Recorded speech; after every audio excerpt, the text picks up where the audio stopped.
Hello everyone, welcome to all.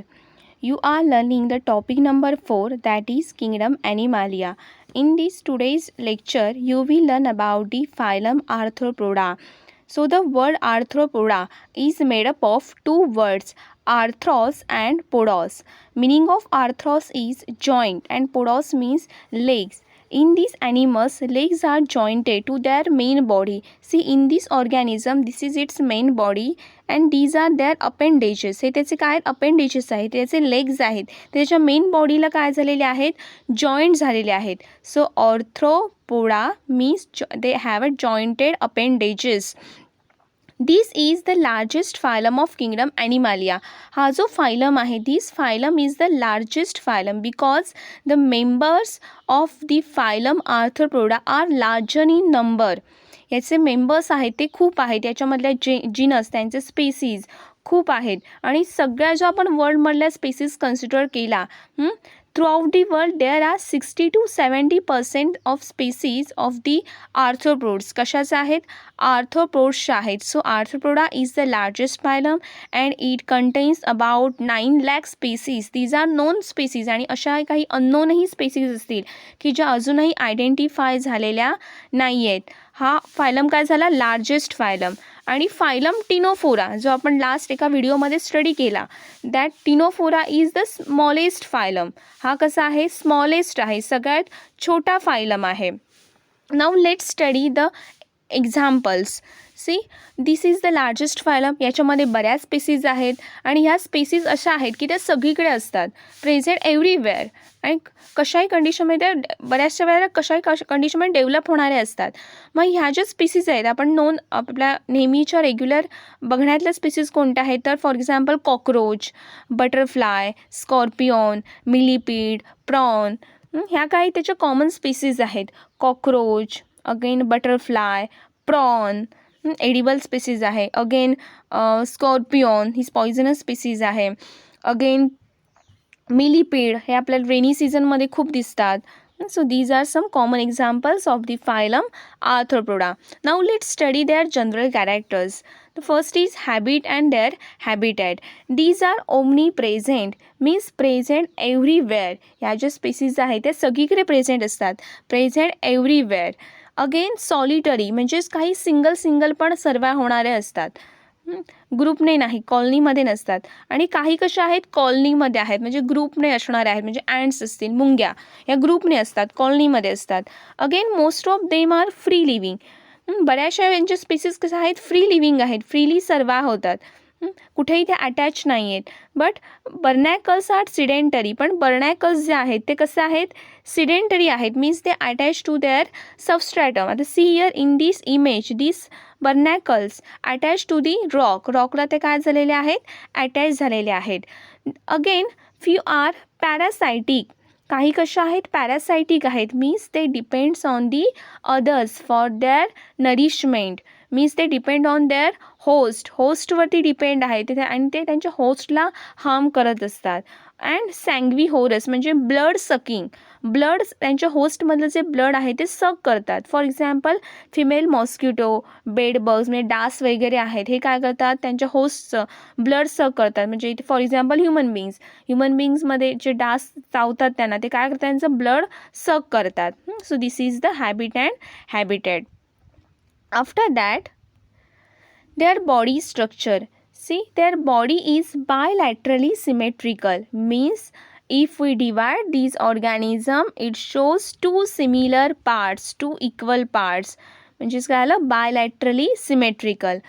Again, triploblastic means it shows 3 germ layers. त्यांची embryonic स्टेजमध्ये 3 germ layers असतात. Outer ectoderm, middle mesoderm and inner is endoderm. Then eucoelomate means coelom is present, त्यांच्यामध्ये body cavity असते. Then metamerically segmented, ते कसे आहेत, metamerically segmented आहेत, म्हणजे एका ठराविक अंतराने त्यांच्यामध्ये काय फॉर्म झालेले आहेत, divisions. See in this is the ventral view of the cockroach. So it shows the metameric segmentation. यांच्यामध्ये आपण बघितलं तर काय दिसतंय, त्यांच्यामध्ये अशा सेगमेंट्स दिसत आहेत. So it is metamerically segmented with tube within tube body plan. Tube within tube body plan means it shows two openings, mouth and anus. यांच्यामध्ये दोन्ही ओपनिंग्स असतात. Here digestive system is complete. म्हणजे पूर्ण tube आहे जी माउथपासून start होते आणि ॲनसकडे end होते. माउथकडून काय होणार, ingestion takes place and through anus egestion takes place.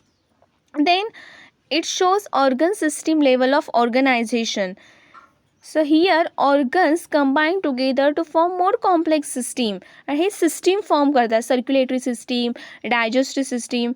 So level of organization is organ system. Then their body is divided into head, thorax and abdomen. The body of this organism divided into head, thorax and abdomen. 3 divisions आहेत. This is the this view is the dorsal view and this view is the ventral view. In this is the head and the thorax shows again 3 regions: prothorax, mesothorax and metathorax. And here is the abdomen. This is the ventral view and this is the dorsal view of the cockroach. Then their exoskeleton means their outermost covering. So body is covered by tough non-living chitinous exoskeleton and this chitinous exoskeleton is nothing but a cuticle. हे कसं आहे, इनइलॅस्टिक आहे, त्याच्यामध्ये elasticity नाही आहे आणि कायटिनस exoskeleton आहे, प्रोटीनचं बनलेलं आहे ते. हेच ते नीड पिरियॉडिक मोल्टिंग. त्यामुळे हे एक्झोस्केलेटन आहे ते काही काळाने काय केलं जातं, शेड ऑफ केलं जातं. पिरियॉडिकली ते शेड ऑफ केलं जातं. So it is shed off during growth and development. जेव्हा त्यांची ग्रोथ होत असते तेव्हा ते शेड ऑफ करतात and a new larger covering is again form. आणि पुन्हा त्यांच्यावरती काय येतं, एक लार्जर कवरिंग येतं. This process is known as ecdysis. त्या प्रोसेसला काय म्हणायचं, एक्डायसिस. आता in this image you can see that this is their chitinous exoskeleton. हे त्याचं काय, कायटिनस एक्झोस्केलेटन आहे. आणि त्या एक्झोस्केलेटनमधून ही जी स्पेसीज आहे ती त्यामधून काय येते, बाहेर येते. आता काही काळाने परत याच्यावरती असंच सेम काय येणार, एक्झोस्केलेटन येणार. So this is about the exoskeleton. Then their digestive system. आता इथून आपण यांच्या सिस्टीम स्टडी करणार आहोत, different system. So the first is digestive system. The digestive system is complete because of tube within tube body plan असल्यामुळे यांची digest system कशी आहे, कम्प्लीट आहे. It shows mouth and anus. Again circulatory system is of open type, eucoelomate आहे. अगेन यांची body cavity युसिलोमेट आहे, त्यामुळे सर्क्युलेटरी सिस्टीम जी आहे आतली ती कशी आहे, युसिलोमेट असल्यामुळे कॅव्हिटी त्यांच्यामध्ये प्रेझेंट आहे. आणि त्या कॅव्हिटी जी आहे त्या कॅव्हिटीमधून ब्लड का होत असतं, फ्लो होत असतं. So that cavity is haemocoel. त्या कॅव्हिटीला काय म्हणायचं, हिमोसिल. म्हणजे यांच्यामधलं जे ब्लड आहे it does not flow through vessels. व्हेसल्समधून ते फ्लो होत नाही, ते पूर्णपणे त्या बॉडी कॅव्हिटीमधूनच फ्लो होत असतं. आपल्यामध्ये कशी आहे body circulatory system, close type आहे, म्हणजे ब्लड नेहमी आर्टरीज, व्हेन्स यांच्यामधूनच फ्लो होणार. पण यांच्यामध्ये तसं नाही, ते ओपनली काय होतं, त्या कॅव्हिटीमधून फ्लो होत असतं. Again respiratory organs are gills, trachea, book lungs and book gills. आता why it is term as book lungs, book gills, because they are arrangement, they are stacked arrangement. म्हणजे कशी आहे, it looks like a closed book, म्हणजे एखादं बंद पुस्तक जसं असतं तशी यांच्यामध्ये अरेंजमेंट दिसते. See in this image you can see that this lamina are book like. Then their excretory system. So excretion takes by green glands, Malpighian tubules or coxal glands. Excretion साठी काय काय आहे त्यांच्यामध्ये, ग्रीन ग्लँड्स आहेत आणि Malpighian tubules आहेत. Then their nervous system. It is formed by nerve ring and double ventral ganglionated nerve cord. The nervous system काय असते, it controls the whole body. Again it receive the various signals, म्हणजे सेन्सेशनचे वेगवेगळे signals आहेत ते receive करतं. आणि see in this diagram this is a brain. ब्रेनकडून ती नर्वस सिस्टीम काय आलेली आहे, पूर्ण बॉडीवरती ह्या नर्व्स थ्रू स्प्रेड झालेली आहे. आणि ह्या नर्व्स सेन्सेशनसाठी किंवा वेगळ्या ज्या ॲक्टिव्हिटी आहेत बॉडीच्या त्या कंट्रोल करण्यासाठी युजफुल असतात. आणि here they show segmental ganglia. तर गँग्लिया म्हणजे काय, एक ओव्हल असं एक मास असतं and this ovoid structure containing cell bodies of neurons and glial cells which supported by connective tissue. आणि यांच्यामध्ये काय होत असतं, एक नर्व आला तो इथे एंटर झाला, म्हणजे तो इथे काय झाला एंड झाला, पुन्हा दुसरा नर्व इथून स्टार्ट झाला, मग परत इथे काय असणार सेगमेंटल गँग्लिया, परत सेम तसंच. So this is about the nervous system. Again sense organs for the sensation they have antennae, simple or compound eyes and various receptor. सेन्सेशनसाठी काय आहे त्यांच्यामध्ये अँटेनी आहेत, दीज आर अँटेनी. अगेन सिम्पल और कंपाऊंड आईज की ज्यांच्यामध्ये ते सेन्सेशन करू शकतात, म्हणजेच हाईट, डेप्थ, डिस्टन्स हे मेजर करू शकतात. And also they have a various receptors, म्हणजे स्किन वगैरे हे काय आहेत, अजूनही त्यांचे रिसेप्टर्स आहेत. Then their reproduction means their reproductive system. So in this organism there is sexual reproduction and sexes are separate showing sexual dimorphism. यांच्यामध्ये sexes कसे आहेत, separate आहेत.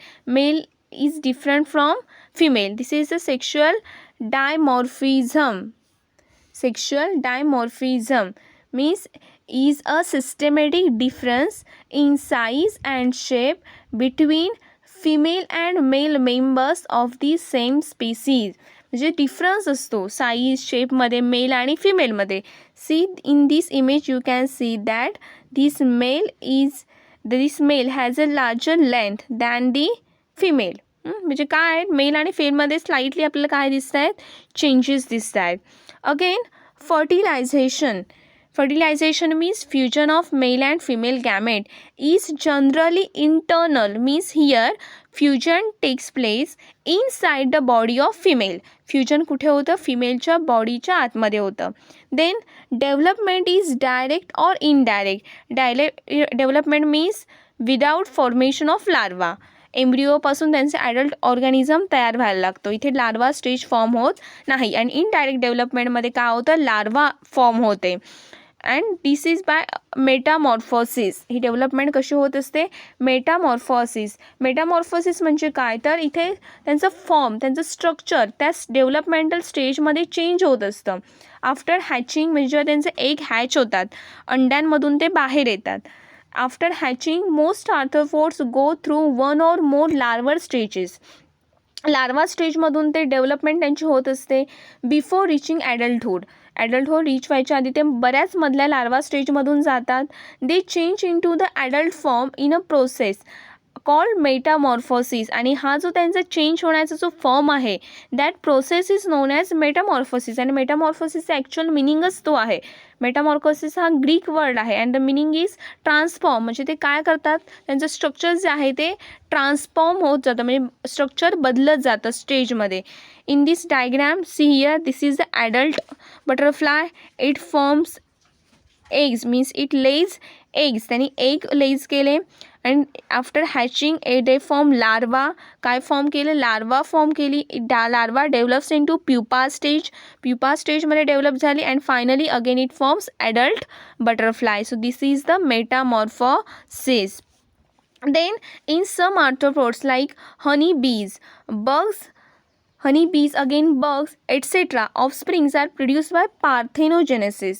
आता काही आर्थ्रोपोड्समध्ये पार्थेनोजेनेसिस ही प्रोसेस दिसून येते. म्हणजे here without fusion of male and female gamete there is the formation of individual.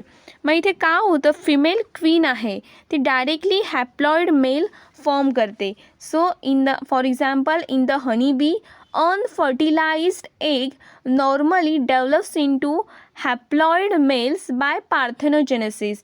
Unfertilized egg means it does not take part in the fertilization. ते fertilizationमध्ये भाग घेत नाही. See in this image, this is female. In honeybees it is known as queen म्हणायचं. आणि this is male known as drone. So female is diploid means twin is 32. Chromosome number किती आहे, 32 आहे. आपल्यामध्ये तो किती असतो, 46 असतो. ह्या स्पीसीजमध्ये किती आहे तो, 32 आहे. So it is diploid. After meiosis, त्यांच्यामध्ये मिओसिस झाल्यानंतर, meiosis means it is the type of cell division in which there is the reduction of chromosome number. त्यांच्या ऑफस्प्रिंग्समध्ये त्यांचे एग जर त्यांनी फॉर्म केले त्यामध्ये क्रोमोझोम नंबर काय होणार, रिडक्ट होणार. मग 32चं रिडक्शन होऊन काय होणार, 16.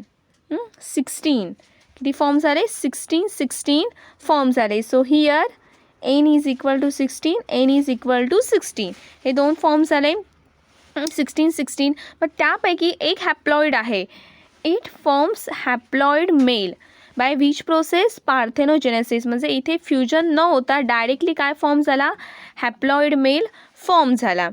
आता राहिलेला जो एन आहे, see this n enters in to the fertilisation. आता हे एन कुठून आले, तर male drone. Male drone actually कसा असतो, तो हॅप्लॉइडच असतो. इथे आपण बघितलं मेल ड्रोन कसा आहे, 16 क्रोमोझोम आहे, तो हॅप्लॉइडच आहे. मग हा जो मेल ड्रोन आहे, it is haploid, means n is equal to 16.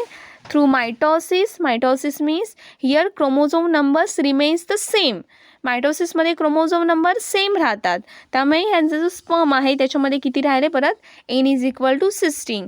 म्हणजे हे क्रोमोझोम, इथले जे 16 क्रोमोझोम आहेत, this chromosome come from male and these 16 chromosome come from female. So here fusion of male and female takes place, means the fertilization, and after fertilization it forms diploid female. पुन्हा त्यांनी काय form केलं, diploid female form केली. n is equal to 30, 2n is equal to 32.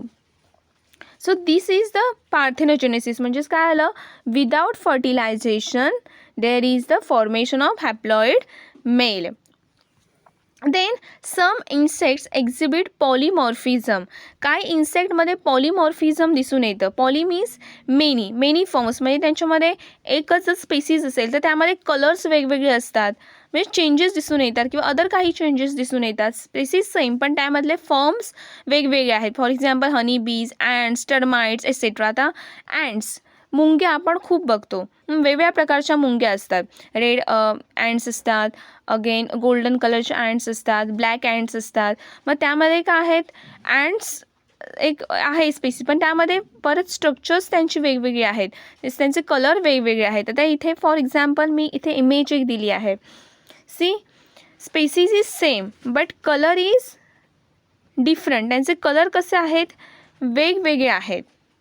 So this is polymorphism. या स्पेसिसमध्ये काय दिसून येते, polymorphism means many forms.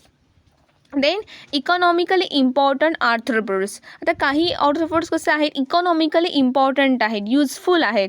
So apis means the honey bees, used for honey and wax. Honey means is मध मिळवण्यासाठी, आणि दुसरं म्हणजे त्यांचा यूज कुठे आहे, तर वॅक्स. त्यांचे जे हे आहेत ते जिथे राहतात ते त्यांचे हे जे कॉलम्स आहेत त्यांच्यापासून काय तयार केलेलं आहे, वॅक्सपासून हे बी वॅक्स तयार केलेलं आहे. आणि हे बऱ्याच ठिकाणी युजफुल आहे, जे यूज बरेच आहेत, नरिशमेंटसाठी, मॉइश्चरायझर म्हणून, अशा बऱ्याच ठिकाणी ते यूज केलं जातं. स्किन थेरपीमध्ये सुद्धा ॲज अ मॉइश्चरायझर यूज केलं जातं. After that lac is produce by Laccifer lacca is the lac insect. हे काय आहे, लॅक इन्सेक्ट आहे. So this is lac. आता हे का आहे लॅक, म्हणजे ही जी लॅसिफर लॅका आहे ते एक सिक्रीशन करते. It secretes a sticky resinous material, reddish कलरचं रेझिनस मटेरियल असतं, स्टिकी असतं असं, आणि कॉल्ड लॅक. त्याला काय म्हणायचं, lac. From which shellac and a red dye are produce. त्याच्यापासून काय तयार करू शकतो, तर शेलॅक अँड रेड डाय. आता शेलॅक म्हणजेच काय, हा रेझिनस सबस्टन्स जो असतो लॅकपासून मिळवलेला. It melted into thin flakes used for making व्हॅनिशसाठी, म्हणजे वूडवरती वगैरे जे एक लेअर फॉर्म केलं जातं, प्रोटेक्टिव्ह कवरिंग लेअर असं रेड कलरचा वगैरे, त्याला व्हॅनिश म्हणायचं. मग त्यासाठी हे यूज केलं जातं lac. Again for red dye, as a red dye म्हणून सुद्धा यूज केलं जातं. So this is lac. Then silkworm produce silk. आता इथे जे सिल्क वर्म आहेत त्यांनी काय प्रोड्यूस केले आहे, हे सिल्क प्रोड्यूस केलं आहे. म्हणजे सिल्क प्रोडक्शनसाठी सिल्क वर्म यूज केले जातात. After that harmful arthropods. तर काही युजफुल आहेत, तसेच काही कसे आहेत, हार्मफुल आहेत, डेंजरस आहेत. मग some arthropods are harmful which acts as a vector. For example mosquito. आता ॲनिफिलस मॉस्किटो जो आहे, इट इज मलेरिया कॉझिंग. ते काय करू शकतं, मलेरिया कॉज करू शकतं. म्हणजे व्हेक्टर म्हणजे काय, ते ॲक्च्युली एजंट आहेत की ते मलेरिया कॉझिंग जे आहेत त्यांना पास करत असतं आपल्यामधून. Again locusta means locust is a gregarious pest. ही पेस्ट आहे म्हणजे ग्रासेस वगैरे यांना हार्म करते. ग्रास वगैरे शेती जी असते, ॲग्रिकल्चर फार्म वगैरे त्यांना हे हार्म करत असते pest. Then limulus is a king crab. त्याला काय म्हटलं जातं, किंग क्रॅब म्हटलं जातं. Is known as living fossil. Is the interesting species of the arthropods. It is known as living fossil म्हणजे फॉसिल आहे पण it is in a living form. So it is considered as living fossil. आता हे living fossil म्हणून का consider केलं जातं, because they haven't undergone obvious morphological changes. त्याच्यामध्ये पूर्ण जो आपण इव्होल्युशनरी पिरियड बघितला अर्थमधला, तर त्यांच्यामध्ये मॉर्फोलॉजिकल चेंजेस एवढे दिसून नाही आले in comparison with Carboniferous and Triassic fossil forms. आता कार्बोनिफेरस हा जो पिरियड आहे किंवा ट्रियासिक जो पिरियड आहे त्यांच्यामधले जे फॉसिल फॉर्म आहे त्यांच्यामध्ये काय होत गेले चेंजेस. हा तेव्हापासून ही स्पेसिस काय आहे तशाच फॉर्ममध्ये आहेत. आणि अजूनही moreover they are the only ones that survive different extinction events. बऱ्याच एक्सटिंक्शन इव्हेंट आणि मध्ये ते सर्वाइव्ह झालेले आहेत, एक्सटिंक्ट झालेले नाहीत. आतापर्यंत इव्होल्युशनरी पिरियडमध्ये बरेच असे ऑर्गॅनिझम्स आहेत की जे काय झाले, एक्सटिंक्ट झाले, कालांतराने निघून गेले. पण हे असं आहे की तसाच राहिला म्हणून it is known as living fossil. Limulus king crab is the interesting species of the arthropods known as living fossil. This is the image of the limulus. So this is all about the phylum Arthropoda.